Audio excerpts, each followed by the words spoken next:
जी, हमारे साथ फवाद चौधरी के भाई फराज चौधरी मौजूद हैं, जिनकी गिरफ्तारी भी अमल में लाई गई थी, फिर उनके बाद उनको रिहा कर दिया गया था और अभी फवाद चौधरी जो अभी भी हिरासत में है। बताइएगा क्या कहना चाहेंगे? 2 दिन से फवाद चौधरी की भी हिरासत में है, आपको भी गिरफ़्तार किया गया था, क्या कहना चाहेंगे? देखिए, अमली तौर पे तो इस टाइम पे पाकिस्तान का आइन जो है वो सस्पेंडेड है। कोई ह्यूमन राइट्स अवेलेबल नहीं है पाकिस्तान के शहरियों को। जिसका जो दिल करता है, जहाँ से दिल करता है उसको उठा लेते हैं। ना कोई कोर्ट जुरिस्डिक्शंस नज़र आ रही हैं, ना आइनी कोई और कानूनी इम्प्लीमेंटेशन नज़र आ रही है। तो ये आप एक ताकतवर हल्के जो है इस मुल्क के लॉ अबाइडिंग सिटीजन्स को एक मैसेज दे रहे हैं कि अगर आप इस धरती के वफ़ादार हैं, इस धरती का कानून फॉलो करते हैं, तो आपकी इस मुल्क में कोई जगह नहीं। और ये बहुत ही शर्मनाक सिचुएशन है जो पाकिस्तान में इस वक्त हो रहा है।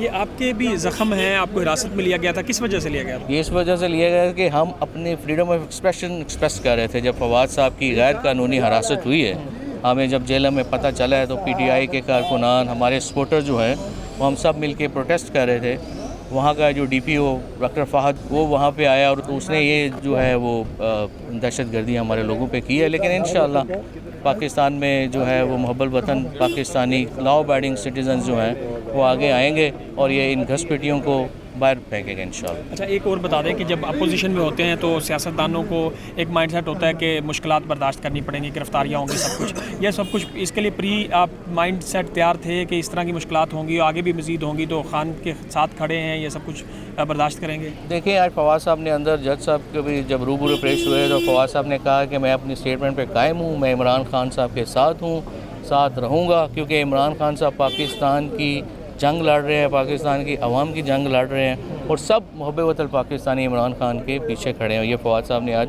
अदालत के रूबरू ये कहा है। तो इंशाअल्लाह ये सियासत में चीज़ें हमारे लिए नई नहीं है, हम तो इसमें पले बढ़े हैं, हमने ये देखी हैं सारी चीज़। अप्स एंड डाउन जो है पार्ट ऑफ गेम है। लेकिन इम्पॉर्टेंट चीज़ ये है कि आप पाकिस्तान के जो है ना उसकी मफाद के लिए जदोजहद जारी रखें और वो इंशाअल्लाह जारी रखें।